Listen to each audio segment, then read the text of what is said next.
1979 সালে নির্বাচনের সময় আসলো, সেই সময় মৌলানা ভাসানী শহীদ রাষ্ট্রপতি জিয়াউর রহমানকে বললেন, তোমার হাতে আমি ধানের শীষ তুলে দিলাম।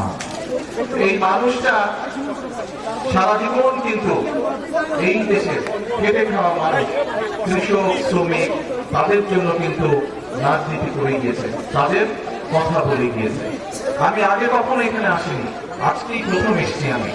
এবং আমি যখন তার মাজারটা জিয়ারত করলাম, দেখলাম যে পাশে, আপনারা তো নিশ্চয়ই গেছেন, জিয়ারত করতে গেছেন না, তার মাজারের পাশে ছোট্ট একটা কুড়ে ঘর, এবং ওখানে যারা দায়িত্বে আছেন তারা আমাকে বললেন যে এই ঘরটা তিনি থাকতেন, ছোট্ট একটা ঘরে থাকতেন।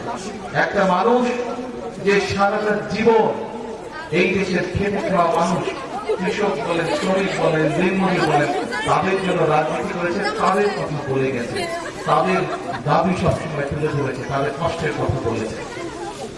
এই মৌলানা ভাসানী, মরহুম মৌলানা ভাসানী, তার একটি প্রতীক ছিল। বলেন তো তার প্রতীকটা কি ছিল? ধানের শীষ। এই মৌলানা ভাসানীর প্রতীক ছিল কিন্তু ধানের শীষ।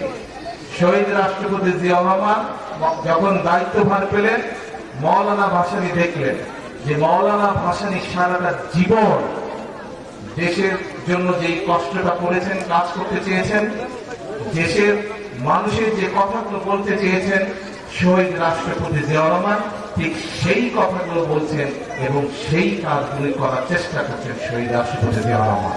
সেজন্যই যখন 1979 সালে নির্বাচনের সময় আসলো, সেই সময় মৌলানা ভাসানী শহীদ রাষ্ট্রপতি জিয়াউর রহমানকে বললেন, তোমার হাতে আমি ধানের শীষ তুলে দিলাম।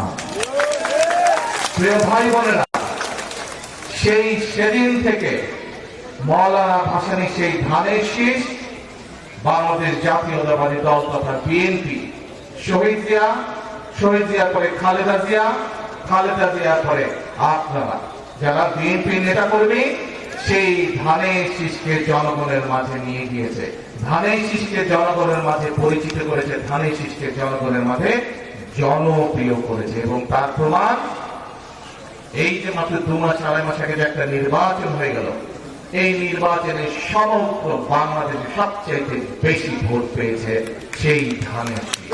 এবং বাংলাদেশের মানুষের সমর্থন নিয়ে সেই ধানের শীষের দল বাংলাদেশ জাতীয়তাবাদী দল সরকার গঠন করেছে।